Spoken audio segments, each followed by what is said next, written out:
Bonjour tout le monde, bienvenue sur ma chaîne, re-bienvenue, c'est votre deuxième, troisième ou centième visite. Je me présente Sonia Comi, professionnelle RH et je suis vraiment heureuse d'être avec vous aujourd'hui dans un setup un petit peu différent parce que la semaine dernière, on a eu la chance de dépasser la barre des 1000 abonnés sur Instagram. Et pour célébrer ce milestone-là, je vous ai partagé quelques petites informations cocasses sur moi, sur la page, etc. Et il y avait une section où je vous demandais si vous aviez des questions pour moi et vous avez répondu à l'appel. Alors aujourd'hui, ce que je vais faire, c'est dans une ambiance vraiment décontractée, je vais répondre à ces belles petites questions-là. Mais avant de débuter, je voulais encore une fois de tout mon cœur vraiment vous remercier de me supporter. Euh, Ça peut paraître rien pour certaines personnes. Pour moi, c'est énorme d'avoir plus de 1000 personnes qui nous supportent, qui suivent, de savoir que j'ai l'opportunité d'avoir de l'impact dans vos vies professionnelles, dans vos vies personnelles. Et je vais essayer, je vais tenter du mieux que je peux de continuer d'en avoir auprès de vous au cours des prochaines années. Donc, n'hésitez pas, si jamais ça vous intéresse d'en savoir plus, puis de rester à l'affût de justement sur tout ce que je fais, de vous abonner à cette chaîne YouTube, ça aide à la faire grandir, et de give a thumbs up si le cœur vous en dit.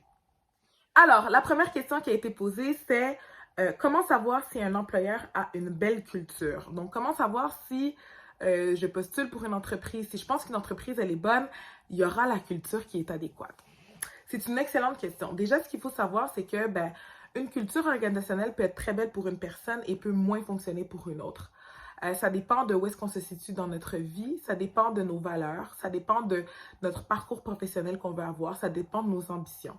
Donc, une culture peut être magnifique à mes yeux et au vôtre, c'est complètement chaotique, ça ne fonctionne pas, c'est dysfonctionnel, etc. Donc, une des premières questions que je vous retournerai quand si vous vous demandez si une culture fonctionne, c'est de vous poser la réelle question. Pour vous, qu'est-ce qui est important dans un environnement de travail? Pour vous, qu'est-ce qui est important dans l'entreprise dans laquelle vous allez mettre votre énergie? Vous allez passer beaucoup de temps avec cette entreprise-là. Donc, qu'est-ce qui est important pour vous? Ensuite, c'est sûr que savoir si un employeur a une belle culture, c'est, oui, d'aller sur son site Internet, mais aussi d'aller sur d'autres plateformes qui vont vous donner la possibilité d'avoir des informations qui ont été transmises par d'autres employés, soit des employés actuels, soit des anciens employés. Donc, je vous invite à consulter Glassdoor dans un premier temps. Je vous invite aussi à consulter Fishbowl, qui vous donne vraiment de l'information privilégiée par rapport à l'organisation. Il y a aussi les reviews qu'on voit sur Google, par exemple, ou sur Indeed. Encore une fois, il y a les onglets employeurs avec des notes. Ces commentaires-là, que ce soit de la part d'employés, anciens employés, clients, fournisseurs, vous donnent de l'information par rapport à la culture de l'entreprise pour laquelle vous avez postulé, que vous voulez travailler. Et donc, ça vous donne l'opportunité d'avoir un portrait plus complet que simplement ce que l'équipe d'acquisition de talent ou que le gestionnaire vous a donné en entrevue. Une autre question que j'ai eue, le bonheur, c'est quoi pour moi? C'est une immense question. Le bonheur, c'est quoi pour moi? Déjà, je commencerai par dire que le bonheur personnel et le bonheur professionnel, je le mets dans le même bateau parce que c'est impossible pour nous et j'y crois fondamentalement. Et puis si vous avez été autour de moi ou si vous avez eu du coaching avec moi ou que j'ai fait une intervention dans votre entreprise, je vous l'ai déjà dit, nous sommes les mêmes individus à la maison et au travail. Et donc, de faire cette séparation très cartésienne entre la vie professionnelle et la vie personnelle, pour moi, ça ne fonctionne pas, ça n'existe pas. On est la même personne. Ceci dit, la place du travail, la place de notre emploi, elle ne doit pas prendre tout le portrait de notre vie, mais elle fait partie de notre vie. Et donc, pour moi, le bonheur, c'est d'avoir une adéquation le plus proche, parfait, là, je mets des guillemets, mais le plus beau possible, le plus équilibré possible entre les différentes facettes de ma vie. Entre qui je suis comme femme, entre qui je suis comme épouse, comme mère, comme professionnelle, comme amie. C'est d'avoir la possibilité d'être bien dans ces différentes facettes-là. Et de m'épanouir, de m'y retrouver, d'être capable d'aller plus loin dans mes relations amicales, par exemple. D'être capable de me driver dans ma vie professionnelle si c'est ce que je recherche. d'être capable de jouir de ma pleine féminité dans mon rôle d'épouse si c'est ce que je veux. Donc, pour moi, le bonheur, c'est vraiment ça, c'est d'avoir un bel équilibre entre les différentes phases de ma vie et d'avoir la chance de justement pouvoir m'y épanouir comme je l'entends. Une autre excellente question qui est un petit peu dans la même veine, c'est comment tu gères la vie de maman, épouse, entrepreneur ou comment tu gères ta vie professionnelle et ta vie de maman. C'est une excellente question. Je commencerai par dire déjà que moi, j'ai l'opportunité vraiment d'avoir une équipe du tonnerre. Donc, je fais équipe avec un partenaire qui est absolument incroyable et pour qui ma vie professionnelle, il comprend l'importance que ça a. Il comprend aussi l'importance de mon équilibre avec ma vie familiale que ça doit avoir. Et donc, comment est-ce que je gère ça? Ça revient un petit peu à ma réponse du bonheur précédemment. Mais pour moi, ce qui est essentiel, ce qui est vraiment important, c'est d'être en mesure de pouvoir trouver cet équilibre-là et que la personne avec qui j'ai choisi de faire ma vie, la personne avec qui je chemine, soit elle aussi capable d'avoir cet équilibre-là, que ma vie ne prenne pas le dessus sur la sienne ou n'impacte pas négativement ce que lui, il veut faire, ce que lui veut accomplir et vice-versa.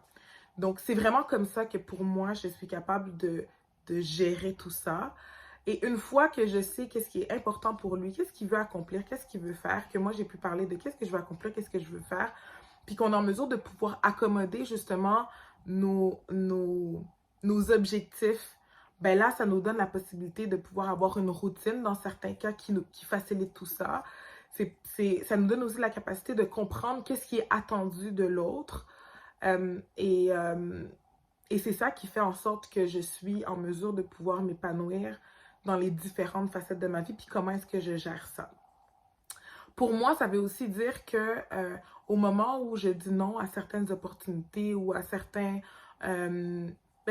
opportunités ou certaines activités que je voudrais faire qui pourraient me permettre de développer ma vie professionnelle plus rapidement, je ne vis aucune frustration parce que je sais très bien que j'ai dit non à ces activités professionnelles-là parce que c'est ça qui va me permettre de continuer à avoir mon équilibre. Parce que ce qui est difficile des fois, c'est qu'au quotidien, on oublie, hein? On voit une opportunité, on se dit « Ah, mon Dieu, OK, je veux vraiment faire ça. » Mais si ça n'entre pas dans notre cadre ou si ça n'entre pas dans ce qui va nous permettre de continuer à avoir cet équilibre-là, ça peut être vraiment intéressant d'y aller maintenant, puis on peut voir des bénéfices à court terme, mais ça se peut qu'à moyen et à long terme, ça a eu des impacts négatifs. Donc, je ne suis pas en train de vous dire de ne pas saisir certaines opportunités sur le fly. Je le fais à 100%, mais je suis très consciente que mon bonheur et que ma vie réside sur l'équilibre de toutes ces facettes-là. Et je pense que c'est ça qui fait en sorte que je suis heureuse, même si je dis non à certaines opportunités, même si je vais plus lentement que certaines personnes, même si je pourrais faire plus, mais que j'en fais moins. Je sais que c'est de comprendre mon écosystème, de comprendre tout ce qui tourne autour de moi, qui fait en sorte que justement, j'arrive à avoir cet équilibre, à être heureuse. Autre excellente question. Selon moi, c'est quoi les meilleurs employeurs à Montréal? C'est comme pour moi la question sur la culture parce que déjà, il y a des palmarès qui existent, hein, les 100 meilleurs employeurs à Montréal, les 100 meilleurs employeurs au Québec, au Canada. Tous ces palmarès-là existent. Ils ont été déterminés en fonction de critères bien précis. Puis si vous vous rendez sur le site web, puis vous regardez la description de ce sur quoi ces entreprises-là ont été évaluées, ben ça peut vous guider. Donc, dans un premier temps, vous pourriez commencer avec ces palmarès-là si vous ne savez pas du tout par où prendre ça ou par où commencer. Le deuxième élément, c'est à travers justement ces palmarès-là ou à travers ces différentes entreprises-là, qu'est-ce qui pour vous est la meilleure chose pour vous? Et là, je vous donne un exemple. La très forte majorité des entreprises qui se retrouvent dans ces beaux et grands palmarès sont des grandes entreprises. Mais ça se peut que pour vous, une structure plus petite, une structure où vous aurez la possibilité d'avoir un rôle qui est plus élargi, qui est moins structuré, où vous allez peut-être bâtir plus de choses, c'est un employeur qui vous correspond plus. Peut-être que vous, ce qui vous drive, c'est d'être en mode start-up, c'est de bâtir des choses de A à Z, puis que là, vous allez travailler dans une petite ou une très petite entreprise. Peut-être que pour vous, c'est d'être jeté dans l'univers complètement, puis de partir de zéro. Puis là, ben, peut-être que pour vous, c'est de travailler avec un entrepreneur qui va faire votre bonheur ou que ça va être d'être pigiste. Donc, quand on parle de c'est qui les meilleurs employeurs à Montréal, ben c'est qui pour qui? C'est ça la question qui est importante de se poser parce que moi, je peux trouver un employeur vraiment excellent parce que ça correspond à mes critères, ma culture, mes valeurs, tout ce que je souhaite en termes de rémunération et autres. Tandis qu'une autre personne peut dire, tu sais quoi, moi, j'aurais pris un code de 10 000 $ pour être en mesure d'être dans une structure où je suis capable d'aller jusqu'ici. Donc, c'est là où ça devient important de, oui, on peut regarder ces palmarès-là, on peut regarder les reviews de ces entreprises-là, mais il ne faut pas oublier, il faut mettre au cœur de tout ça qui nous, on est comme individus, dans quelle phase de notre vie on est présentement, puis qu'est-ce qu'on recherche pour les prochaines années avec l'ampleur qu'on va choisir de travailler. La dernière question qui m'a été posée, c'est qu'est-ce qui me motive dans mon travail? Pour moi, ce qui me motive dans mon travail, élément numéro 1, c'est l'impact dans la vie des gens que j'ai. J'ai la chance de faire un métier qui me donne la possibilité d'avoir un impact dans la vie des employés, des gestionnaires, d'aider les organisations à continuer à avancer positivement. Donc ça, c'est définitivement l'élément numéro 1 qui me motive. Et je pense que ce qui est un driver encore plus beau et encore plus grand pour moi, c'est que je vois l'impact que je suis capable d'avoir à court, moyen et long terme. Étant donné que j'aime voir les résultats de ce que je suis en train de faire, avoir de l'impact à court terme, pour moi, c'est important, ça me drive. Mais c'est encore plus important pour moi de savoir que ce que je vais amener, si c'est appliqué, puis que l'entreprise, la personne continue de l'appliquer dans sa vie, bien, que ça va avoir un impact à moyen et à long terme. Pour moi, it's A1. Donc ça, c'est l'élément numéro 1 qui me motive énormément. Puis le deuxième élément qui me motive beaucoup, c'est l'autonomie que j'ai dans mon rôle.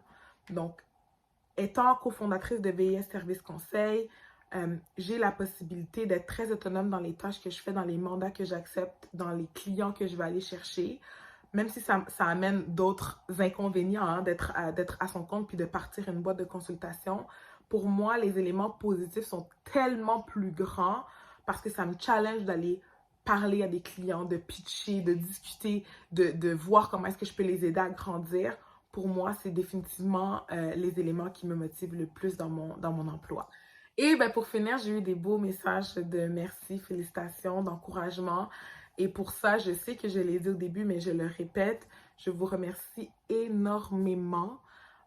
Énormément de me suivre, de me faire confiance, de me faire confiance dans vos vies professionnelles, dans vos entreprises.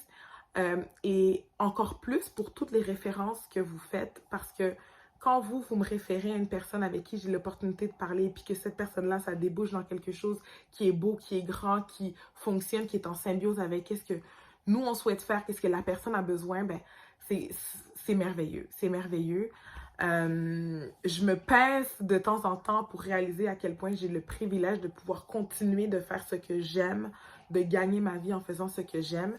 Et donc, ben, écoutez, I'm all over. Je suis vraiment, vraiment, vraiment contente. On va être 10 000 in no time. I'm putting this in the universe. Et encore une fois, n'hésitez pas à partager cette chaîne YouTube avec une personne que vous savez qui va apprendre. Je mets du contenu chaque 2 semaines minimalement pour continuer d'enrichir nos discussions, nos conversations et enrichir les milieux de travail au Québec et au Canada. Alors voilà, sur ce, je vous souhaite une excellente journée et je vous dis à très bientôt dans ma prochaine vidéo. Bye bye!